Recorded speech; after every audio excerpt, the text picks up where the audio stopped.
गौरक्षा के नाम पर कुछ लोग अपनी दुकानें खोल करके बैठ गए हैं। मुझे इतना गुस्सा आता है।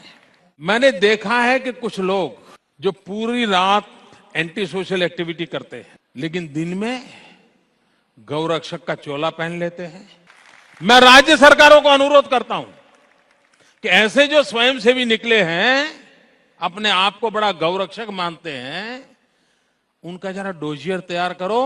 70-80% ऐसे निकलेंगे जो ऐसे गोरख धंधे करते हैं जो समाज स्वीकार नहीं करता है, लेकिन अपनी उस बुराइयों को से बचने के लिए ये गौरक्षा का चोला पहन करके निकलते हैं। आप देख रहे हैं देश लाइव, देश की आवाज। मोनू मानेसर, ये वो नाम है जो पिछले कई दिनों से सुर्खियों में है। ये वो नाम है जिसे एक बड़ा गोरक्षक माना जा रहा है। ये वो नाम है जिस पर इंसानियत का कत्ल करने का आरोप लगा है। जी हाँ, जुनैद और नासिर। जुनैद की उम्र 25 साल, नासिर की उम्र 32 साल। जुनैद पर पहले गौ तस्करी के कुछ मामले दर्ज थे। नासिर के ऊपर कोई मामला दर्ज नहीं था।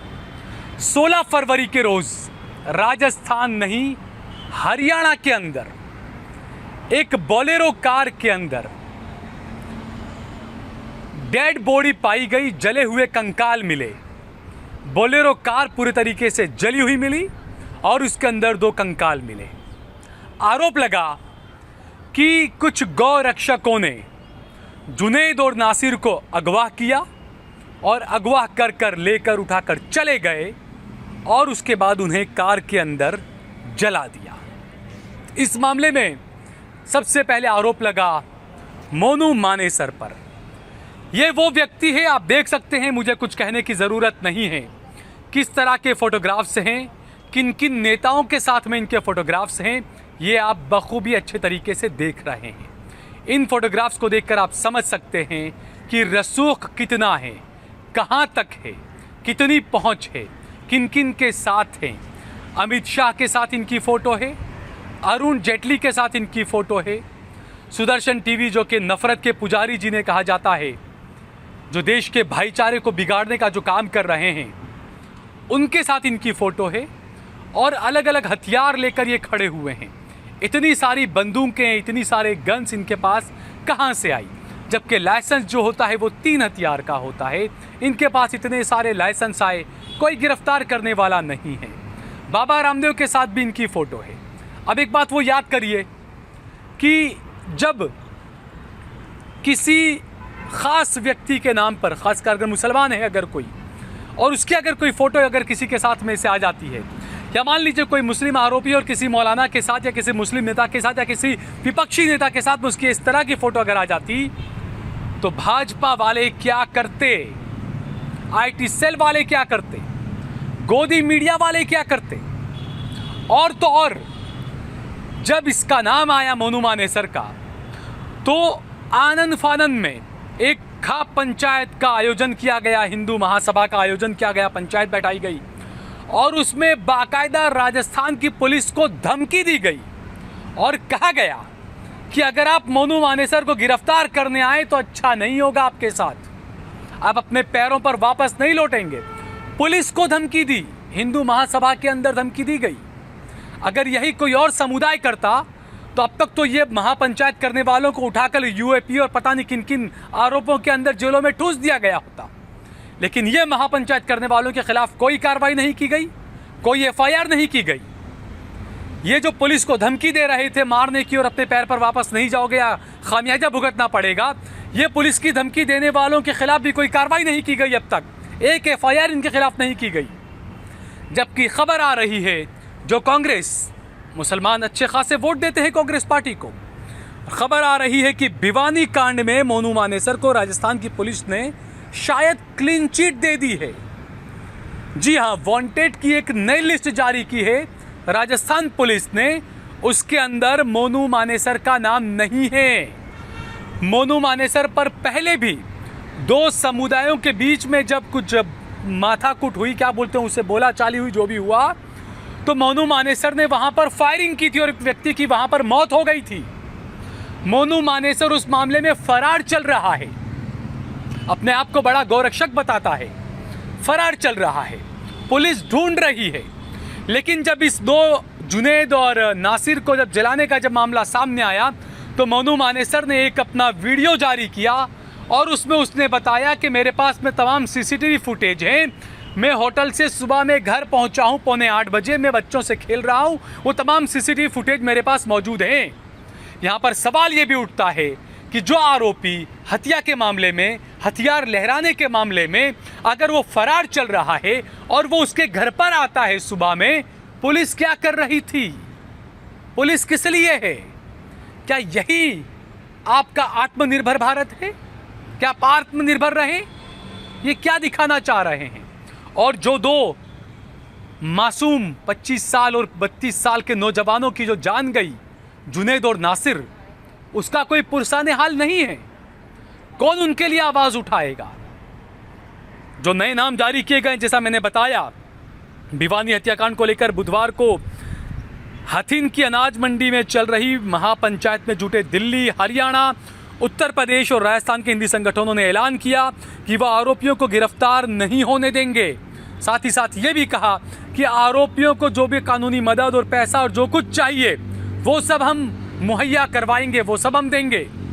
अगर यही कोई दूसरे समुदाय के लोग करते, यही अगर जुनैद के साथ, अगर जुनैद कुछ करता, किसी को मारता, जुनैद का या नासिर का नाम आता, और अगर कोई मुसलमान, कोई खाप पंचायत या कोई मुसलमान मुल्ला उठकर अगर ये बात कहता कि हम इसको समर्थन देंगे, तो उस मुल्ला को आतंकवादी बता दिया जाता। लेकिन यहाँ पर हिंदू महापंचायत के नाम पर क्या कुछ किया गया, क्या कुछ किया जा रहा है, देश का माहौल किस तरीके से खराब किया जा रहा है।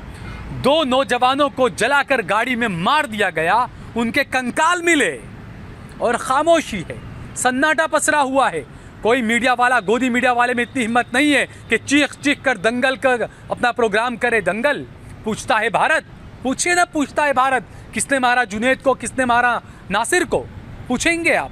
नहीं पूछेंगे आप। और दूसरा, किसी ने जाकिर नाइक की एक वीडियो अपने फेसबुक पोस्ट पर पोस्ट कर दी और उसके बाद वो किसी हमले में पकड़ा गया, तो उस आतंकी का नाम जाकिर नाइक से जोड़ दिया गया कि जाकिर नाइक से प्रभावित था। इस वजह से जाकिर नाइक को भी तड़ीपार होना पड़ा। भाग्य था, तड़ीपार तो नहीं होना पड़ा, भाग गए। वो भगोड़े हैं, अभी भगोड़े उनको बता दिया गया। अब ये जो मोनू मानेसर है, जो भगोड़ा है, फरार चल रहा है, उसकी फोटो अमित शाह के साथ है, पर्सनल 1-to-1 फोटो है। अमित शाह के दफ्तर में या पता नहीं कहां पर है, ये फोटो आप देखिए। अरुण जेटली के साथ इनकी फोटो है, बाबा रामदेव के साथ इनकी फोटो है, हरियाणा के पुलिस के बड़े महाअधिकारी के साथ इनकी फोटो है। तो क्या इन तमाम के खिलाफ भी कार्रवाई करेंगे कि भाई एक भगोड़ा आपके साथ फोटो शेयर कर रहा है, आपके वीडियोस शेयर कर रहा है फेसबुक पर, वो आपसे प्रभावित था वो भगोड़ा, तो क्या आप उसमें वो करेंगे आप? तो कानून को किस तरीके से हाथों का खिलौना बनाया गया, ये आप देखिए। इस देश ने यह भी देखा कि एक मुसलमान की हत्या करने वाले कुछ मेरे हिंदू कातिल जब बाहर आए, मैं तो भाई कहूँगा उन्हें, भाई है तो हमारे भाई सब, और जो मोदी जी भी कहते हैं और जो कहते हैं भाई है, भटक गए, यही तो कहते हैं ना आप। तो भी ये भी कहिए अजमल कसाब भी आपका भाई था, भटक गए, ये भी कहते हैं फिर। तो ये जो हिंदू जो जिन्होंने हत्या की थी, हत्या के आरोप में जो बाहर आए, एक मोदी सरकार का मंत्री जाता है, उनका फुलहार करता है, ये पूरे देश ने देखा। अब दूसरा हमने देखा कि हत्या का आरोप लगा, जिंदा जला दिया गया 2 लड़कों को, उसका आरोप जिस पर लगा, फौरन एक हिंदू महासभा बैठी और फौरन कह दिया कि हम उनका समर्थन करेंगे, हम उनको कानूनी तमाम चीज़ें देंगे, और पुलिस को धमकी भी दे दी। ये धमकी अगर किसी मुसलमान ने दी होती तो क्या होता, ये सभी को पता है, हम सब जान सकते हैं इन चीज़ों को।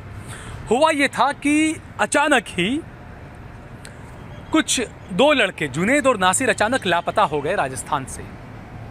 उसके बाद पता चला और पुलिस ने जो कहा कि इनको जलाने से पहले 16 घंटे इनको गाड़ी के अंदर घुमाया गया और एक जगह पर जाकर इन्हें जला दिया गया। कुछ एक व्यक्ति को गिरफ्तार भी किया है पुलिस ने। पुलिस ने भरतपुर में आयोजित प्रेस कॉन्फ्रेंस में इस मामले के 8 अन्य वांछितों की फोटो समेत लिस्ट जारी की है।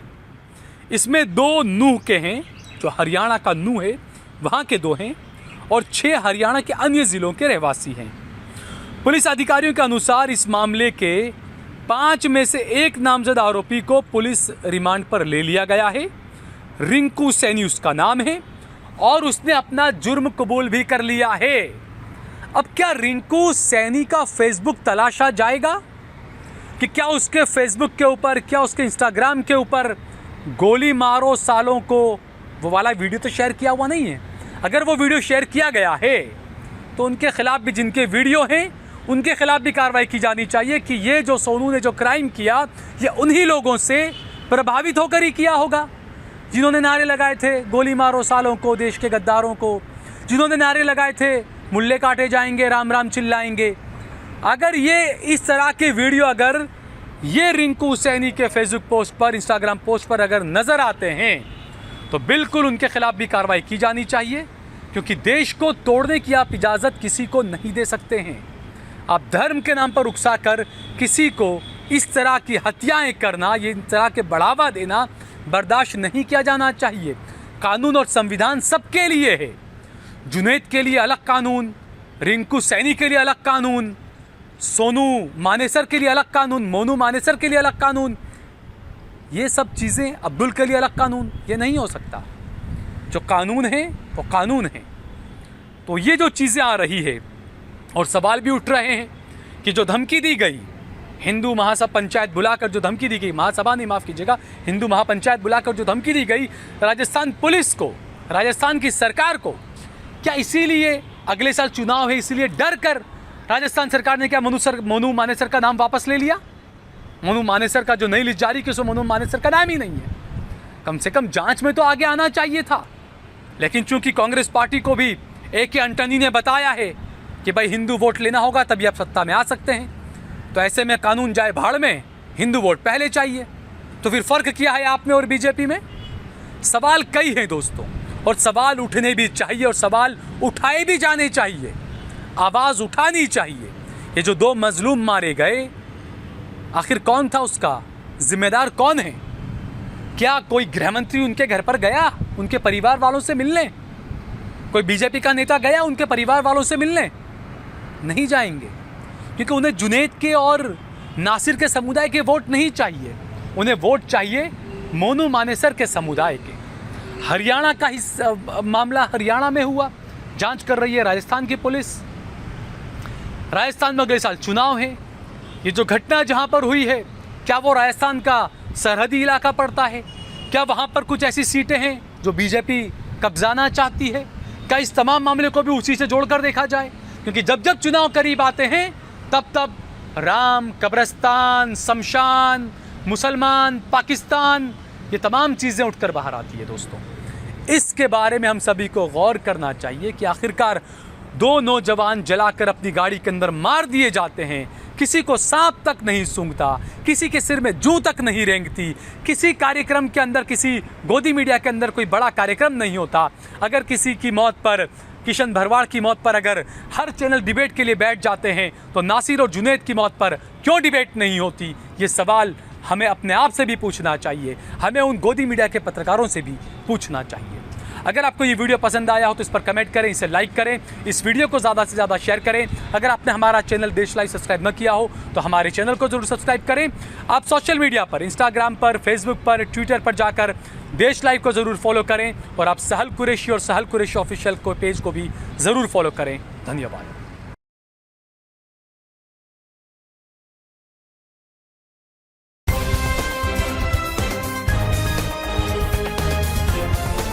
देश और दुनिया की तमाम छोटी और बड़ी खबरों के लिए हमारे चैनल को सब्सक्राइब करना न भूलें और बेल का बटन जरूर दबाएं।